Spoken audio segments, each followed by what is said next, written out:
Hello, everybody! We did it! We made it! Time for top 8. I have put the top 8 bracket in the chat. That's challenge.com/pissgang. And I will read out to you the top 8 competitors for today's Yu-Gi-Oh! Quarantine Series number 3. In first place, Coco Bird on Magical Musketeer. In second, Sampai on Invoked Mekk-Knight, not surprising. In third, Jeebus McAsian on Adamancipator. In fourth, Burrito Man 93 on Eldritch. In fifth, Mount Fuji on Eldritch.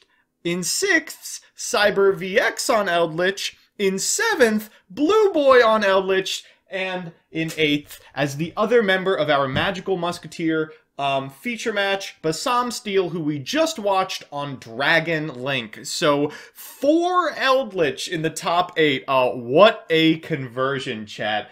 Just absolutely unbelievable. Like I said, we are going to be watching Coco Bird try and take down this tournament with their currently undefeated Magical Musketeer deck. Now, if there's any deck in the format that does not want to go, or that does want to go first, it's gotta be exactly Dragon Link. I mean, that's about as powerful as it gets. Maybe Adamancipator? I'm not exactly sure. One of those two for sure. I'm having a little trouble getting into their game, however. Let me just reload this and see if that resolves it.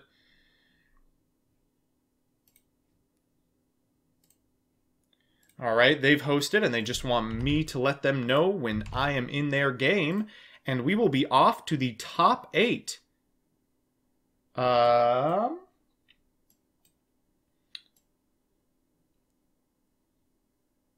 Akashi Eldritch. Yeah, for what it's worth, Based Lowly is on the only interesting Eldritch build. That's a / Oh, where the heck is the Orcus scammed? That match, by the way, Just Griffin on Eldritch versus his opponent on Orcus, it ended up determining a lot of placements within top 8, but Just Griffin went X1 and did not make top cut. Just miserably bad breakers plus a bye. So shouts out to one additional Eldritch player who unfortunately didn't make it. I've let them know they can go ahead, and we will transition over there right now. Of course, remember, you are at home allowed to play along at challenge.com/pissgang with your predictions for who you think is going to walk with this tournament. The winner of the predictions will be getting a gifted Twitch sub to this very channel. If you don't value your predictions, you of course are welcome to subscribe on your own. I know you all just got your Trump check. Please. I have not, for some reason. I had to... They've been reading my Twitter and denied me the check. So as expected, Basam Steel will be going first. They are on Dragon Link. They're very excited to go first, but if anyone is prepared to beat a blind first deck, it's gotta be Musketeer. Please don't get me excited about Musketeer. They've been reprinted, but the old stuff is expensive. I don't want to stop eating to buy a cool deck. Thanks.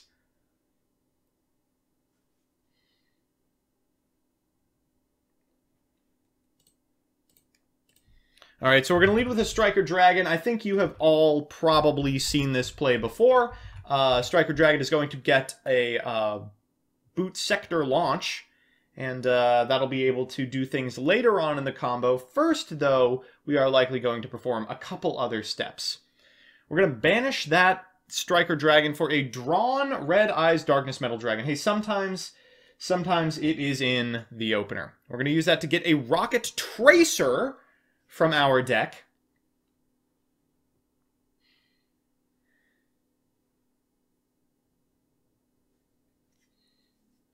And then we're going to link away for a Romulus. Romulus, of course, will get the other field spell, Dragon Ravine. Both of these field spells just putting in a huge amount of work over the course of this combo. The end board we've seen from Basam Steel specifically has been ripped cards out of the extra in terms of Silver Rocket Dragon, but also Unchained Abomination, and a Borreload Savage Dragon with a Hieratic Seal of the Heavenly Spheres. We're going Abzerautor for a third Tracer to hand.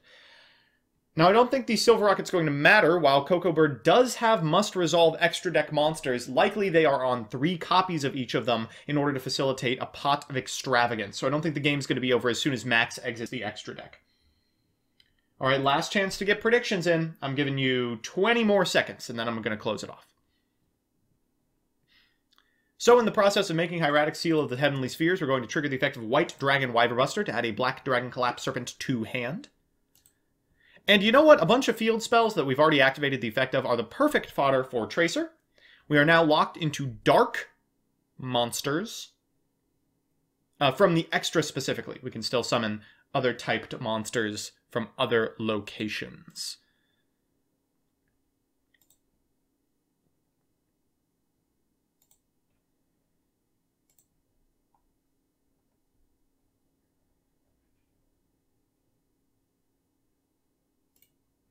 Alright, so we're going to go into Guard Dragon LP here, and while we don't yet have the necessary arrows, that Striker Dragon is going to give them to us.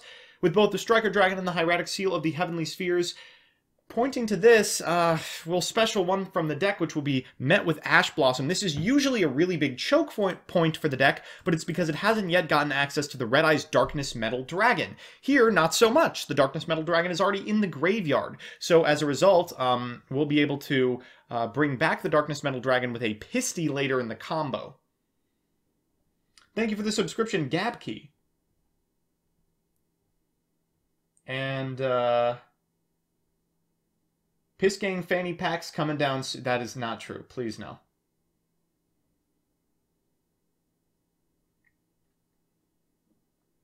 Chibi Gohan, thank you as well.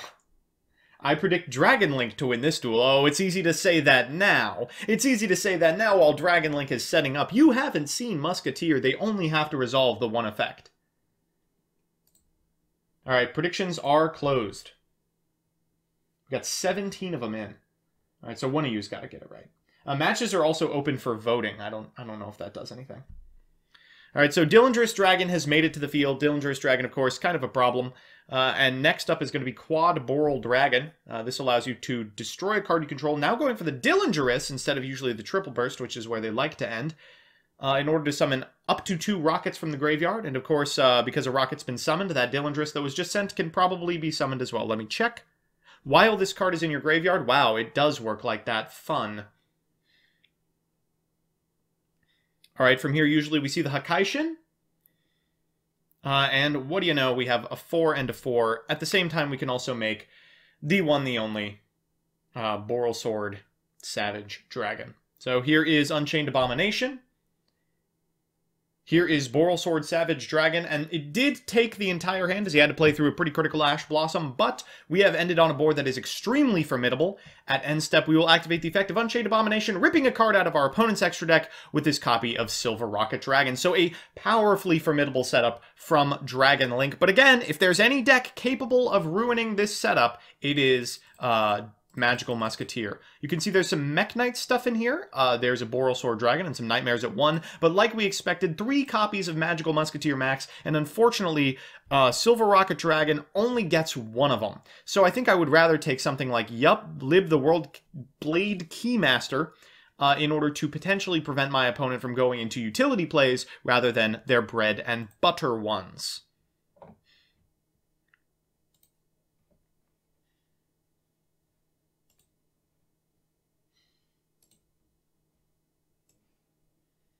Alright, Infinite Impermanence on the Borreload Savage Dragon, and what do you know, all of a sudden, this is a huge problem.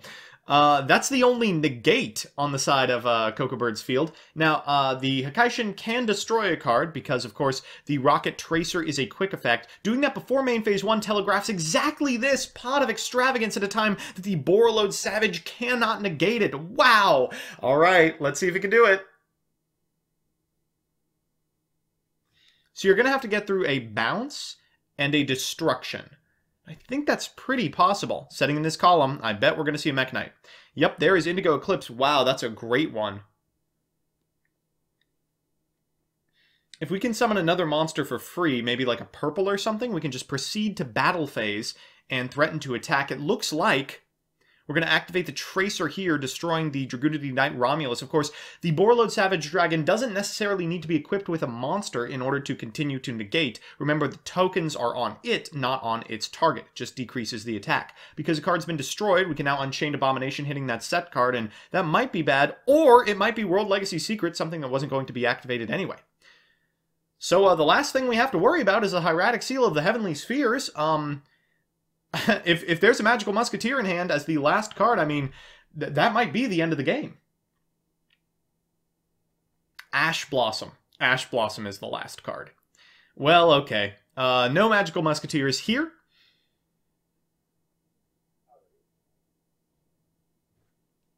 Oh, thank you for the subscription. Spaced Out. Why are the alerts not showing up? They should be. Oh, they are. Yes, they're up there. Alright, this prompts the Hieratic Seal of the Heavenly Spheres to put the yellow back. That's interesting. I don't know if I would have done that. Now the Ash Blossom can just turn into an Almirage. We saw an Almirage, didn't we? And then we can summon it back. Keeper of the Shrine, the pick. Whoa, that's a bad one. It's not a good card. Alright, it's Morningstar time, and ooh, you bounce to that card back to my hand. Well, I guess I now have material to activate the effect of Morningstar, as secrets would be quite good here.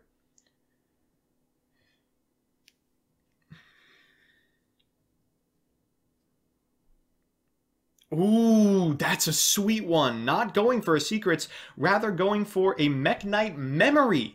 Or a World Legacies memory, excuse me. This summons a Mekk-Knight from your hand or deck. It goes back to your hand at the end phase, unless it gets banished. But you're locked out of anything but Mekk-Knights for the remainder of the turn. Now, that's not that big of a deal, because it's not for the entire turn, just for the remainder. He's already done all the combos he needs. And what do you know, summoning that Keeper of the Shrine to that zone may have been a big mistake, because now that blue is going to get to activate its effect. So it's not fantastic. You know, you can't walk over the Borreload Savage Dragon. It does still have a counter. The Abomination did survive, as of yet. Ooh, getting a Red Moon here. What is that set card? If it's something activatable, he could still continue to pop off. In before level 10 Synchro? God, I hope not. Ton of frames being dropped. Let me see if I can resolve that real quick.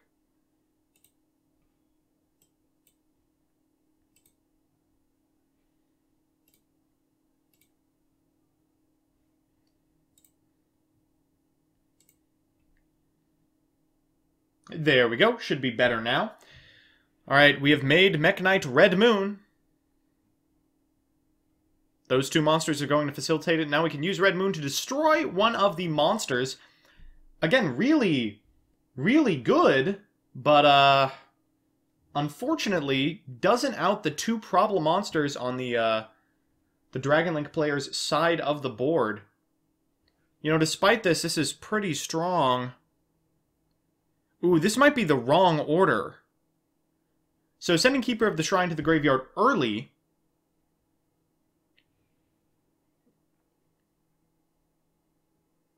to me feels like a misplay.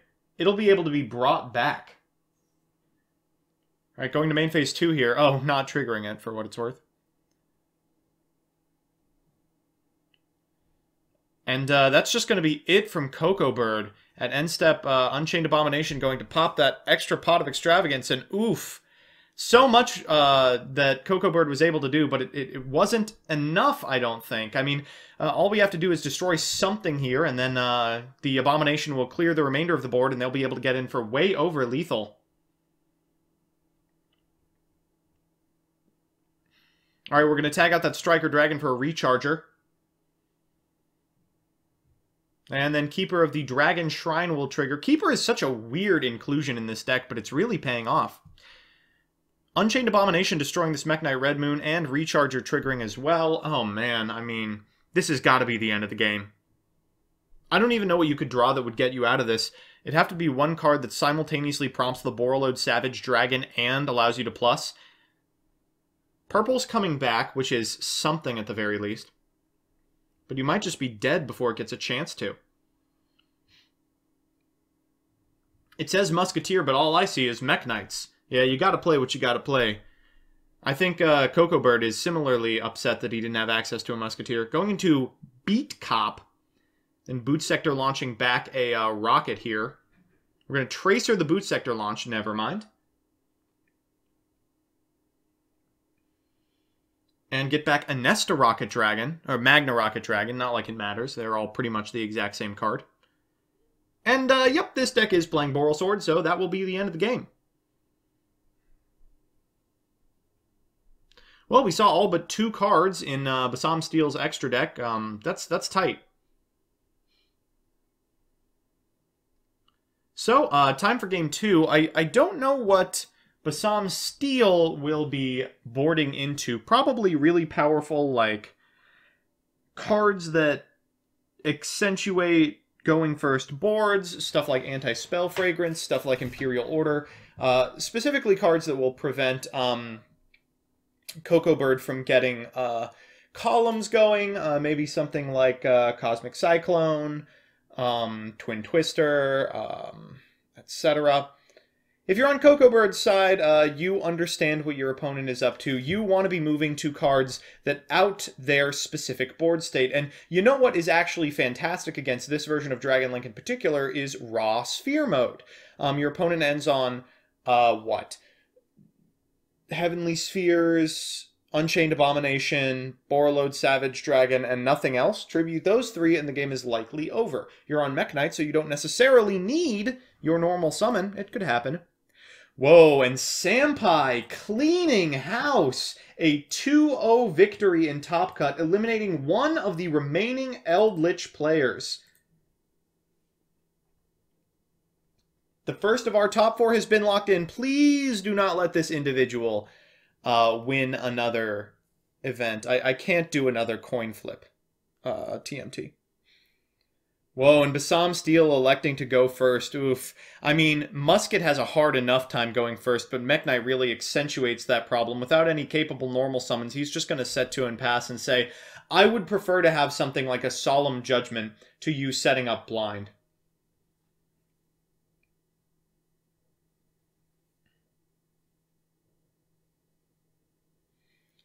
Alright, we're going to get Boot Sector launched to hand, and Basam Steel is off to the races. Cosmic Cyclone, as we predicted, the set card here. Oof, and it is a Solemn Judgment. There's got to be more. Thank you for the bit, Super Salty 94.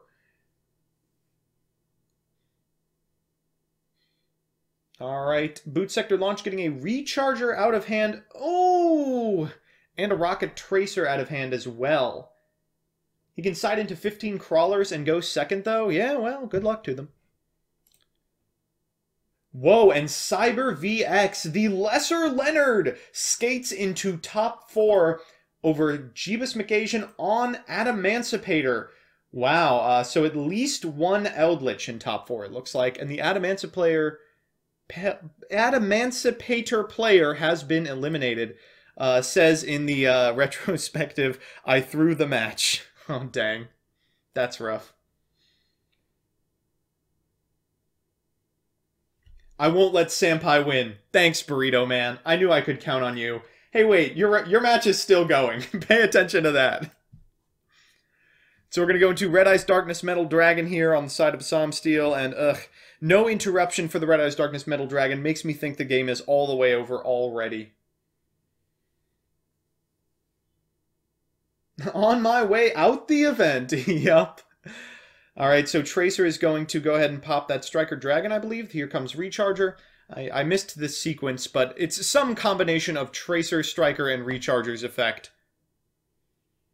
Alright, and here's Silver Rocket Dragon. Maybe it's a second Solemn that he's holding extremely long for the Boral load. Well, here it is. If you've got the negation, now is the time, and the last time it will be relevant. I guess maybe if it's a Solemn you could wait. Ooh, called. Oh, I have awful news about how Borreload works. It doesn't target. So, unfortunately, that Striker Dragon is still able to be equipped. If only they had not both been in there. Needed one musket. That's all I needed. Unfortunately, he wasn't able to find it, and as a result, it looks like it is going to be a quick and clean 2-0 for the Dragon Link player after such an amazing run by Musketeer Mekk-Knight, eliminated in a matter of seconds by a competent going first deck. This is the power, ladies and gentlemen, of a dedicated going first build. I guess... no, not even Nibiru would do it. It would have to have been a Nibiru in response to the Borreload effect.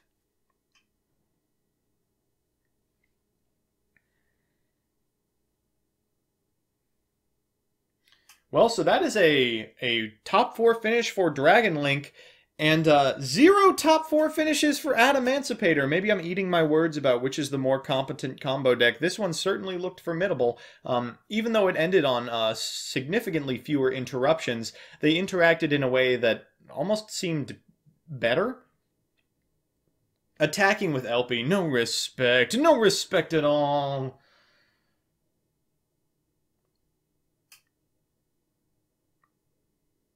All right.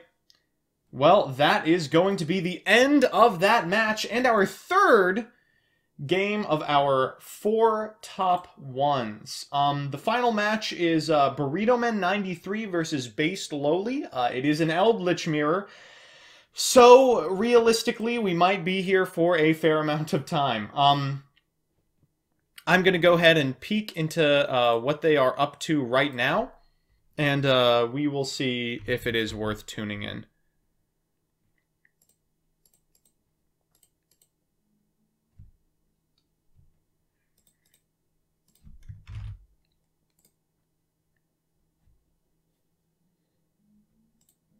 Alright, it looks like they are in the middle of Game 2, and it is likely to wrap up shortly.